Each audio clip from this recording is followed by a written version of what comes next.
Well, good Thursday morning and welcome to the WLBB Community Voice here on News Talk 1330, FM 106.3, also streaming live online at newstalk1330.com. Watching Steve Graddick punch the buttons in there. I think we need to switch over something to get us on the actual radio. But this morning, you can see us on the News Talk 1330 WLBB Facebook page at this time, and now we are on the News Talk 1330 FM 106.3 radio stations. I'm your host this morning, Colin Worthington. These two ruggedly handsome gentlemen with us this morning, as you can see us here on Facebook Live. Sitting to my left is Ian Lyle. He's principal, brand smacking new principal for Carrollton High School.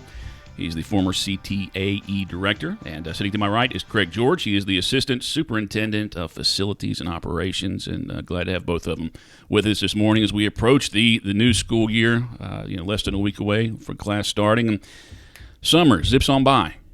Yes, it does, and thank you. We are both very thankful for being here today, and as we move into this, we'll, of course, start school next Monday, and we are so excited. Our teachers are excited. We've spent the past week back at school getting ready and everything else. We've had some open houses for our parents and children to come in. We still have some today and also tomorrow, so we're excited about the upcoming year. Now, I know you guys do a lunch, a feeding program throughout the summer, take care of students who, to count on that meal when they do go to school. And I saw where Carroll County Schools is able to offer free lunch throughout the whole school year, and I don't know if that's because of a federal program. Are you guys able to do that this year? Oh, absolutely. Federal program. Laura Mumquist, our nutrition director, and her staff do a sensational job of that. It really helped last year. They started that program last year, and we had a lot of children participating in the meals for breakfast and also lunch, and that will continue on this year. So we're very appreciative of that, because it's getting the kids into the cafeterias and eating. Absolutely. So it's important. Now, Ian Lyle, I'm sure a lot of people passed him in the hallways at Carrollton High School over the last year, couple of years, but may not know your background. Selected as the new principal of Carrollton High School after David Brooks left, retired earlier this year. Tell us a little bit about yourself, Ian Lyle, and we'll try and keep you from talking too much. All right, we won't let you go over the allotted half hour. Yes, sir. Well, I've been with the system.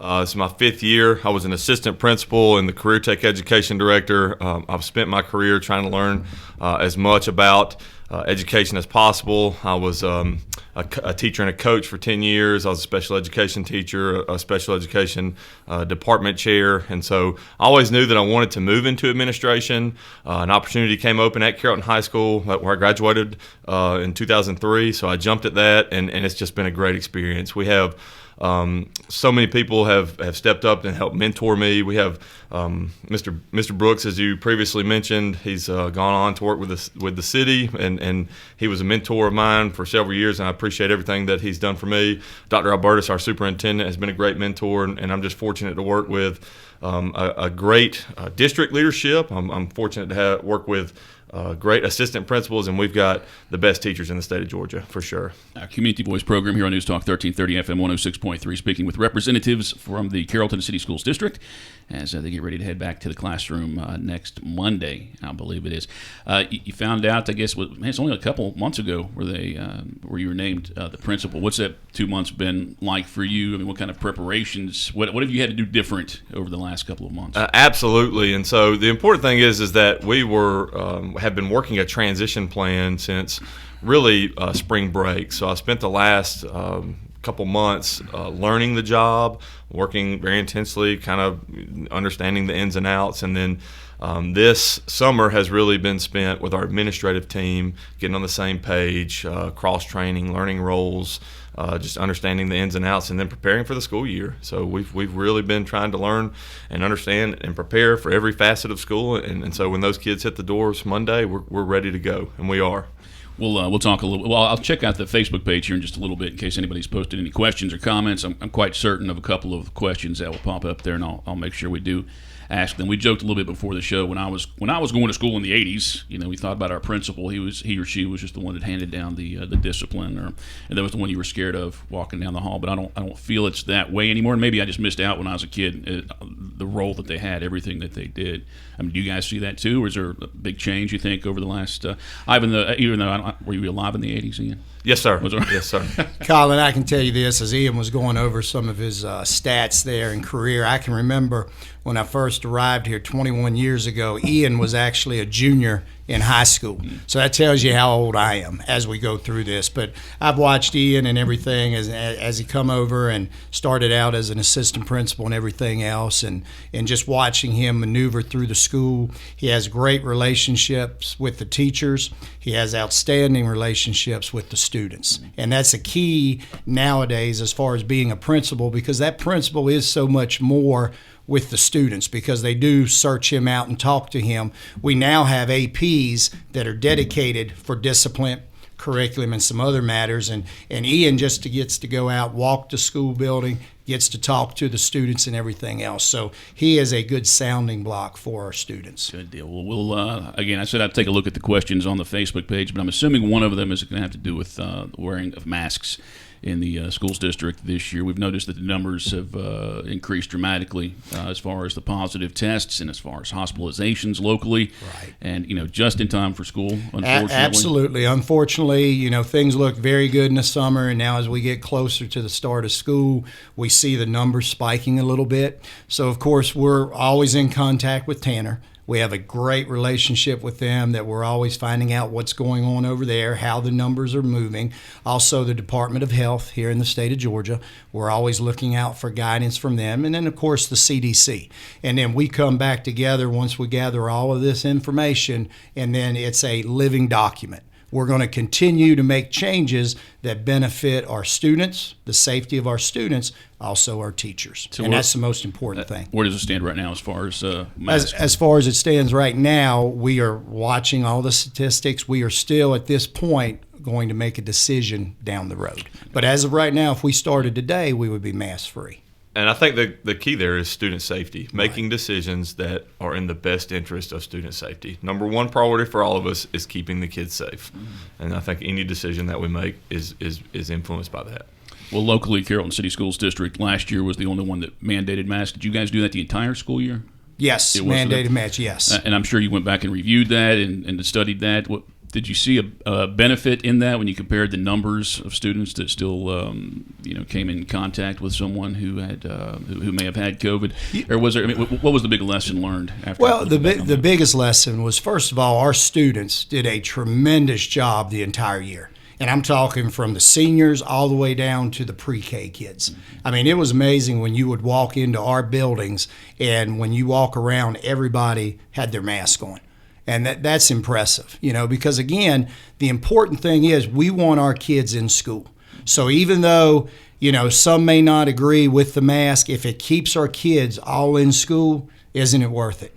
Because, again, a lot of folks are having issues with staying at home, kids not interacting with their peers for over a year. So, we really push that. We're going to work on that and continue throughout the whole process. As the year went along, the numbers got better. The cases of COVID went down. The close contacts went down. So I think overall we learned a lot about mitigation. How to do things, the separation in the classrooms, the separations moving around the school building, the washing of the hands at every age level. That's very important.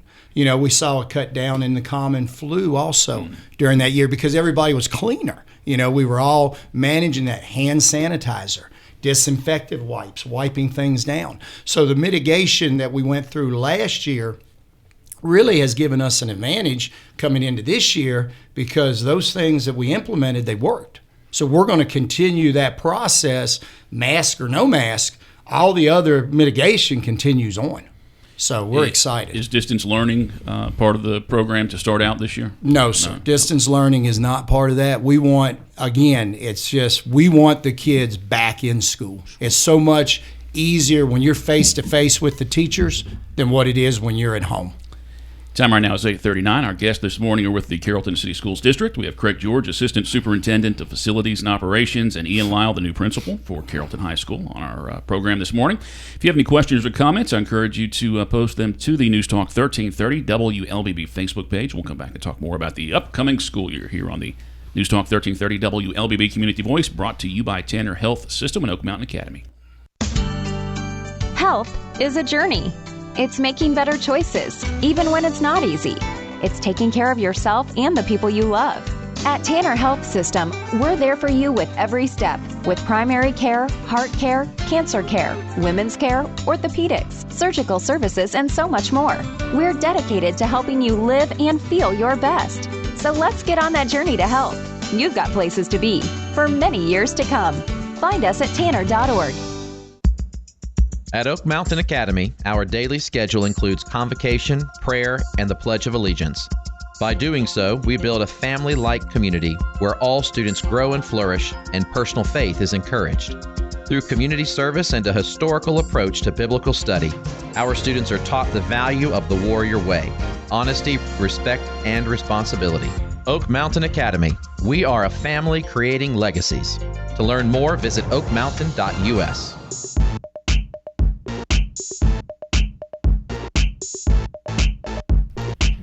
8:41. Welcome back to the WLBB Community Voice here on News Talk 1330, FM 106.3, streaming live online at newstalk1330.com. And this morning we are on the News Talk 1330 WLBB Facebook page. I'm Colin Worthington. You can see my guests sat across the desk from me. Craig George to my right. He is the Assistant Superintendent of Facilities and Operations. To my left, Ian Lyle is Principal of Carrollton High School. If you missed any of our program, we did have a little discussion about mask usage and COVID concerns in that first segment. So if you missed any of it, I encourage you to go back to the program on Facebook or our website at newstalk1330.com.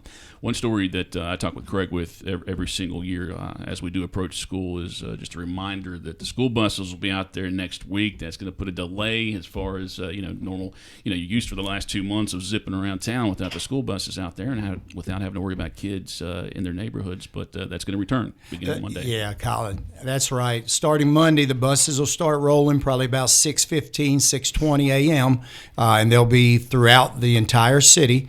And just be aware that when you see those buses out there, that means kids are on the ground. And unfortunately, some of them may not have bright colored shirts on, so you really need to slow down when you see those buses in your area. Also be aware that when we go by apartment complexes, usually we're going to have a large number of children that get on the bus there. We may have anywhere from 30 to 55, 60 children get on the bus at that one stop. Now, obviously, if you're sitting back there and there's 5 minutes go by, 7, 8 minutes, you're wondering, why is that bus not moving? Well, the reason the bus is not moving is we're getting the kids up onto the buses. And also with dismissal in the afternoon, when that bus pulls up, just remember again, it's going to take some time to get the children off the bus if there's 50 to 55 children. A couple years back, there were some law changes as far as where you can pass a bus. Yes, sir. And things like that, and then they switched it back again. Can you clarify those for us? Yeah, the biggest thing is that when you're on a 4-lane road, you have to have a defined barrier between those roads, and that's going to be a concrete wall. Anything that defines that. So if the bus stops, you will also have to stop on the other side of the road, up on Bankhead. That's where a lot of the infractions occur, where they stop right there by, I believe it's the Crafty Crab now.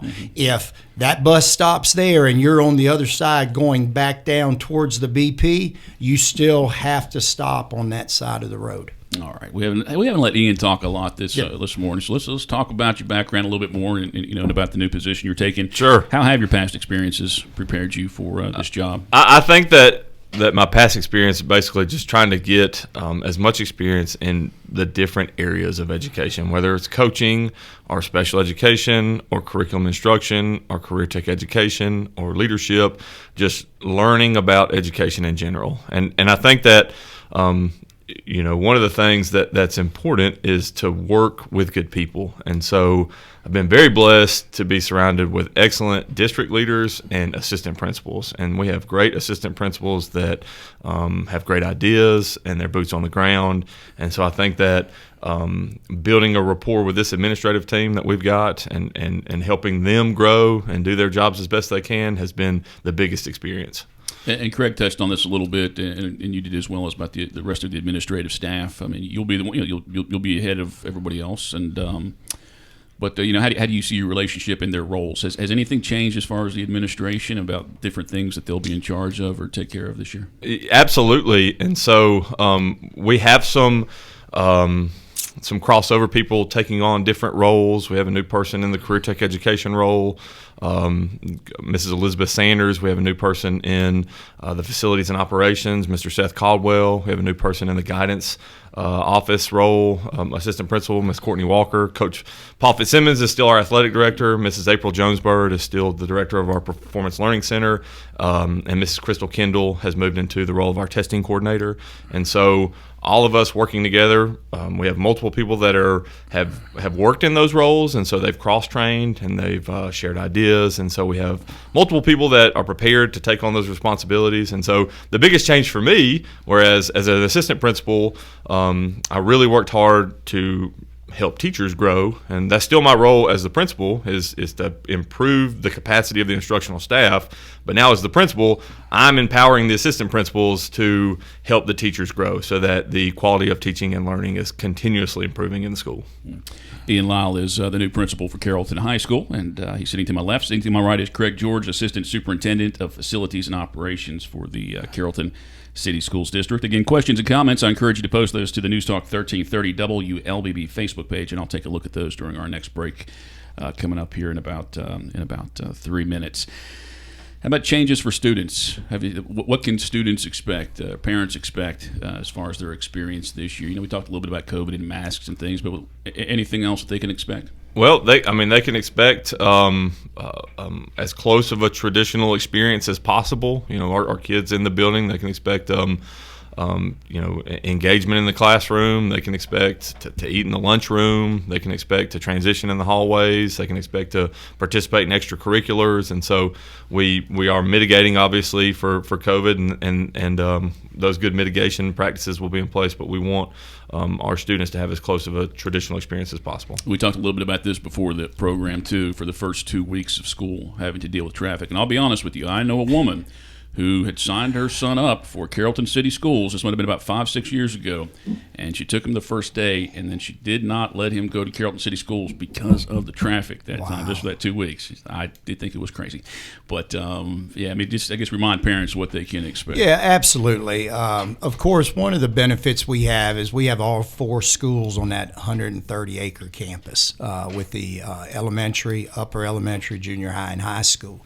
Well, we start arriving at the upper elementary and the lower elementary at 7 o'clock. So you have a mad rush at 7 o'clock. Now, we allow that all the way to 7:40. So the longer you wait to bring your child to school, you're going to start backing that up. That's why we have that 40 minutes right there that you can start dropping at 7 to 7:40. Now, usually the first 2 weeks, parents start figuring out, well, if I come at 7:15, I can get in and out. So they start coming a little bit earlier. Some of them, after that first week, well, they run a school bus right by my house. Let me get my child signed up on the school bus, because we really promote riding the school bus. You know, we want to get your child on the school bus. Some of them will take us up on that, so then we have one less car on campus during that time. So again, you have to just come through, pick your spots, and as the 2 weeks continue to go by, the traffic gets less and less. And that's the same way at dismissal, the same thing. We'll have parking all the way almost into our visitor parking lot at the football field. But the traffic goes very quickly as we start to know the cars, the parents that are picking up the young children. Because remember, everyone that picks up a young child from the elementary has to have the ID on the car and the child, because again, the safety of the child is the most important thing. That's just like at the bus stop. People say, well, why does it take so long to get children off? Anybody that's 3rd grade and under, we have to have a parent or guardian at the bus stop to pick that child up. So my drivers have to visually see that person before that child is left off the bus, allowed to go off the bus. So again, all of it's set up for the safety of your child. Before I do go to our final break here, I saw on the Carrollton City Schools Facebook page yesterday, you guys had a real special guest as far as I guess the rally for the upcoming school year. You want to talk about that a little bit? Go ahead, Ian. Absolutely, we had a great opening convocation. Dr. Albertus let everybody know our theme, that's better together, and so we're excited about that. And we also had a great speaker. That's Coach Mark Richt, made possible by Mike and Marva Bell. That was that made that possible. So we're very grateful for them, and he just had a great message, and so it was awesome for our teachers. When you do something like that, when you have that big group gathering, I mean, do you see the excitement build for the coming school year, or maybe it's just finally settling in that, okay, we got to go to work here next week? Yeah, well, you saw the excitement as they were going through the bio of our guest speaker. People are trying to figure out who is this person, and as we got closer to that, and the ex-head football coach at University of Georgia, then you saw faces just start smiling. And folks were very excited. And again, Better Together was a great theme, and everybody is ready to go on Monday. Well, elaborate on what that means. I mean, two simple words. I mean, it makes good sense looking at it. Can you elaborate on what? Oh, absolutely. I mean, everybody working, we all go in the same direction. Everybody working for the common good of our children and our employees. And again, we all come together, whether you're at the elementary school or at the high school. Collaboration is always going on. And that's what makes us so much different than a lot of other schools, because of our close knit, obviously, from our Board of Education down through Dr. Albertus and down to each one of our schools. We're always working for the betterment of the Carrollton community. Time right now is 8:52. We're going to take our final break, come back with about 7 minutes in this morning's program. Community Voice brought to you by Tanner Health System and Oak Mountain Academy.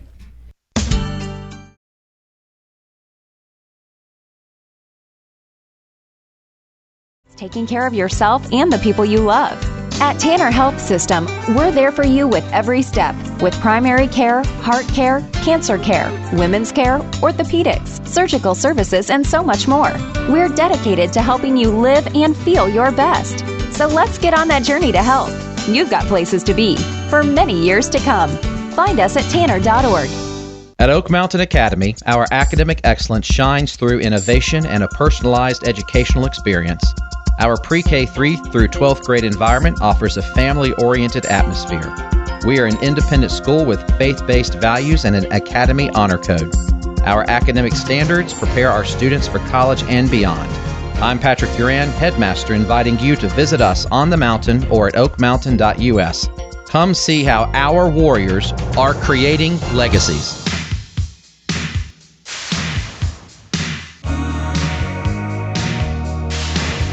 8:53, and welcome back to the WLBB Community Voice here on News Talk 1330 FM 106.3. Also streaming live online at newstalk1330.com and the News Talk 1330 WLBB Facebook page this morning. Got about 7 minutes left in our show. Looking at some of the comments on Facebook, just positive comments, no questions for you guys so far on here. Lisa Childress says she hopes all the cafeteria workers have a great year and be safe. She loves them all. Tyler Paul Smith, District 18 State Representative, says good luck this coming school year. Thank you, Ian Lyle and Craig George, for your dedication and perseverance.